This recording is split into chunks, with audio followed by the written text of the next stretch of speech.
Busy, are you? I've got another story for you, but I'd like to tell it to all of your friends at once. An old lady like me has to save her voice, you know. Oh, you still want to talk with me? How incredibly sweet of you. Say, you'll never guess who I saw today. Captain Scarlet. She was robbing my retirement home with a few other brigands, and I recognized her from her wanted poster, and I said, "Oh, hey, you fought the Vault Hunter, didn't you?" And she bowed all elegantly and said something like, "Indeed I did, madam," and said that you were really good at fighting, and that you beat her fair and square. She didn't seem to harbor much of a grudge about it. Nice girl. You should think about meeting up with her again if you're not shacked up with anybody, you know? I mean, of course, you probably are. Gorgeous hunk of a Vault Hunter like you. I bet you're beating away suitors left and right. Look, you're blushing. Oh, I could just eat you up. Mr. Torg was so scared of trying to get a date for such a long time. He used to go to parties in high school and just stand in the back without talking to anybody. I am an introvert! I tried to tell him, I said, don't worry about chasing love. If you chase your dreams, then love will follow. See, that's the thing people don't get. You watch Echo films and they're just awful. They teach you that the only way to be with someone is just to pursue them over and over until they decide they like you. In reality, you know when you like someone almost immediately. You can't really convince somebody to fall in love with you. You just look like a stalker. But if you do things that you're interested in, like making guns that explode or killing mercenaries, then people will see that confidence and skill you have and they'll be attracted to it. But there's always a fine line between that kind of confidence and narcissism, you know? There's nothing worse than somebody who wants to be famous. I remember when Mr. Torg first sold his weapons tech to that board of directors, he was pretty wishing I could move onward. Taking pictures of himself and posting them to the EchoNet all the time. Trying to hobnob with every celebrity that used his weapons. He came back home one day with a supermodel under each arm, and I said, "Mr. Torg, what are you doing? You've lost sight of who you are. It's been weeks since you actually created a new gun," I said. And it was true. He'd been more obsessed with being well known for doing something great than with actually doing something great. It was a dark point in my life. Thankfully, High Five listened to me and got to work on what would eventually become the Kerblaster. You a fan of the Kerblaster? That was always my favorite. That and the Flacker, which I know a lot of people hate. But there's more to combat than just brute efficiency in this old lady's eyes. Style counts for something. And there's nothing quite like filling the air with tiny little explosions. It's like a fireworks show, except the deaths aren't as sad and unexpected. Actually, that reminds me, now that you're here, I wanted to throw some ideas at you for feedback. I'm a playwright in my spare time, and I'm trying to write a story about an up-and-coming tournament fighter who tries to find love in a gladiatorial arena. And I figure you've got a lot of experience, so your feedback could really be valuable. So the play is called Broken Hearts and Broken Necks. Scene 1. Fade in on an arena, just after a battle. Body parts litter the stage. A lone warrior stands in the middle of the stage, a spotlight illuminating her blood-stained arm. She stands, holding her sword triumphantly aloft. Valkyrie. Is there no warrior who can challenge me?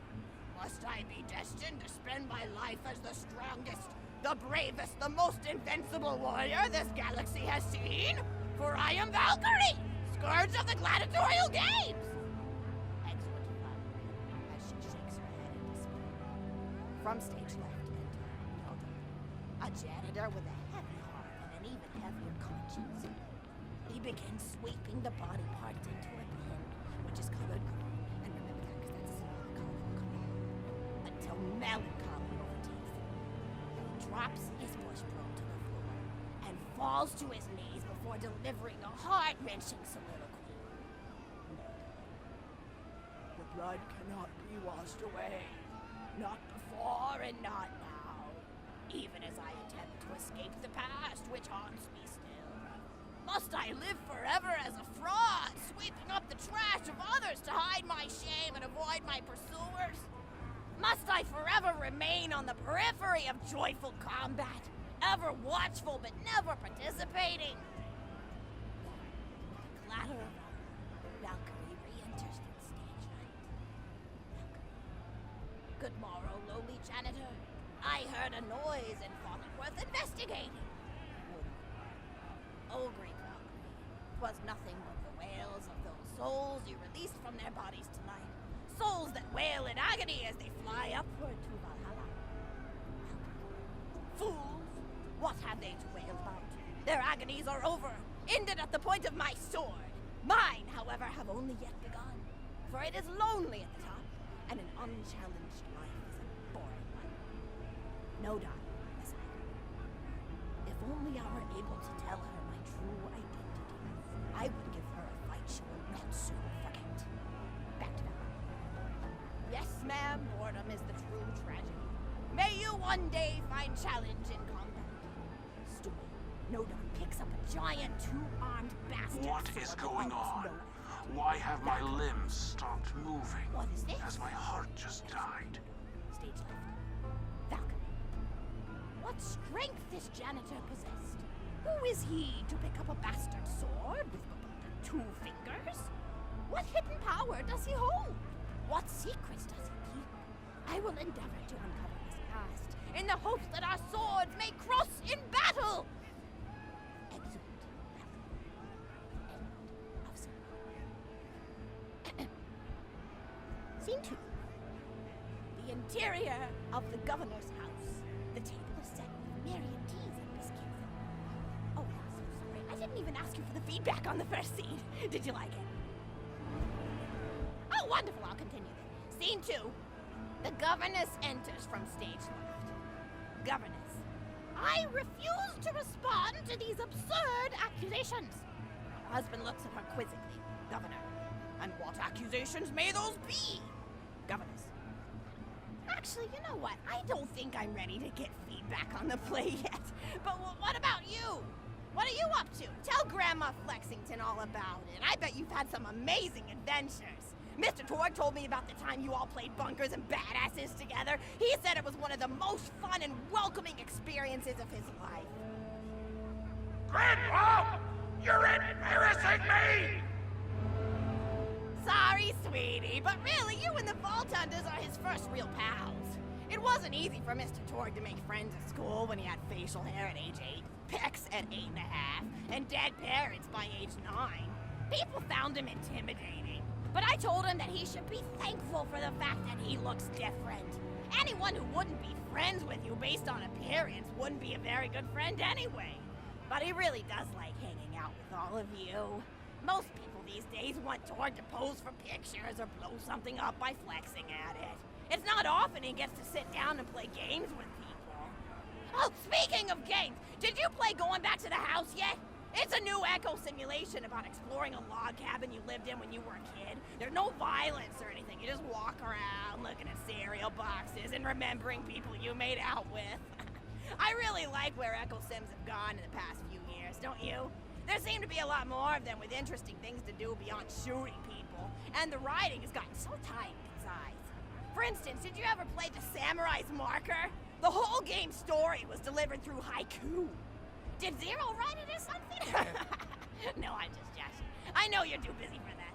But oh yeah, I was playing At the End of the Pointed Gun last night on my Echo Sim player, and wow, is that fun. It's about a guy who punches people and smacks himself in the face with doors. Easily one of the best punch-related comedy sims ever. But oh, I'm really looking forward to this game called Robot Hunter Assault Squadron, which is this big randomized survival game about throwing bottles at trees and accidentally scaring birds. In the demo version, I scared a bird so hard it died. 10 out of 10 in my book. But what kind of things do you do for fun? You play any sports? You look like you might be into some of the more extreme stuff, like spine hurdling or psycho head volleyball.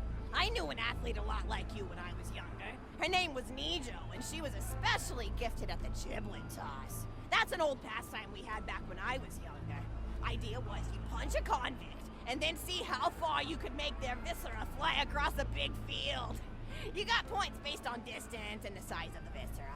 She won the final round of the Giblet Toss Championship by getting a left eyeball to cross the 300-meter mark. They said she was juicing with uranium, but I think they were just angry that she dethroned the reigning champ, misogynistic Jeff. People really liked him for some reason. Hey, what's your favorite food? Mine's burgers, personally. People look at you like you're a pleb or something when you say you like burgers, but just think of all the things you can do with them. You can change out the patty, play around with the toppings, change what sides you have. You ever have a burger with veggie chips? Gosh, I all but forgot about fries for about a year after I discovered the veggie chip combo. And I'm not a vegetarian or anything, but those veggie patties they make on the more upper-class worlds are crazy good. Better than real meat if you cook it right. Mr. Torg tried to be vegetarian once after he saw a fluff bear get run over by a truck. How long did you last again? 12 seconds! Barely even finished the word vegetarian before he lunged at a skag chew I was holding in my left hand. Nearly lost a finger. Granted, he's always been partial to skag chews or skag bacon. Don't know why, since I always felt like skags tasted like old tires and vomit. But to each his own. Taste is a funny thing.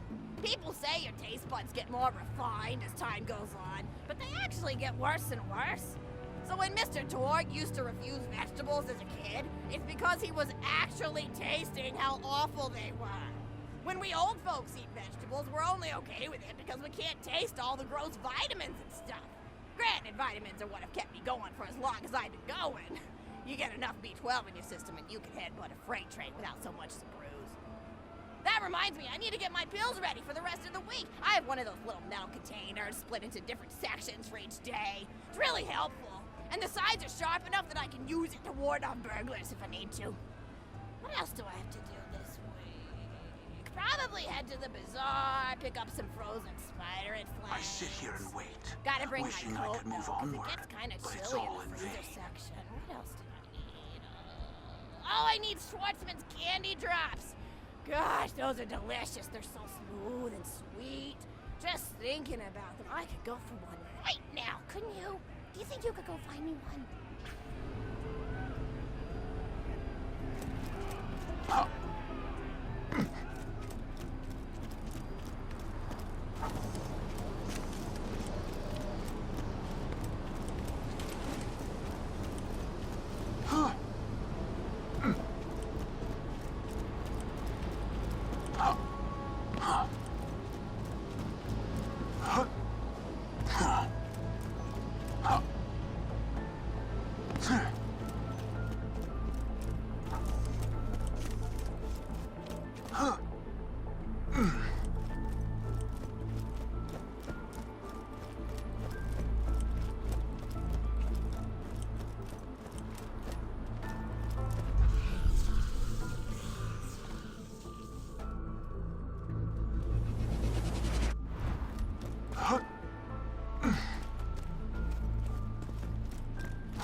That's a Schwartzman candy drop. Grab it for me, will ya? Oh, I can taste it already.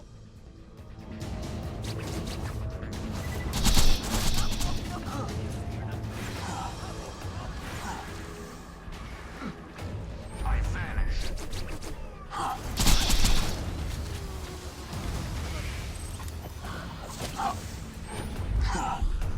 Grenade!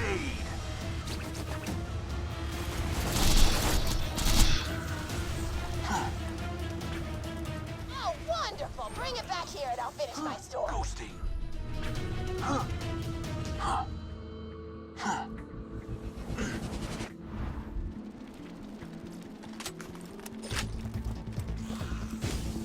Here, grenade.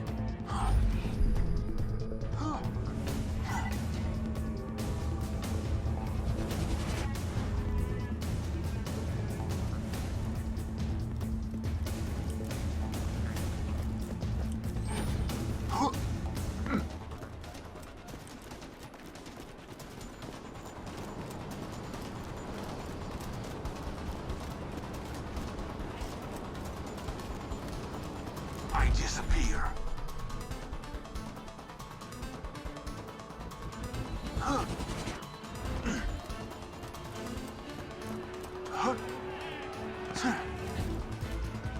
Thank you this later while sitting by the fireplace telling Mr. Torg stories of days gone by. There's just nothing like a good roaring fireplace, is there? Something healing and safe. Maybe that's why our family likes explosions so much. They're basically just big fireplaces. Every explosion feels just like coming home. Oh, maybe that'd be a good slogan for the Torg Corporation. Don't you think, High Five? Oh, don't be silly. It's a wonderful slogan and you know it. I used to come up with slogans for a living when I was in my teens. I came up with the jingle for Professor Gunsight's Can't Miss Scopes. How'd it go again? Oh yeah!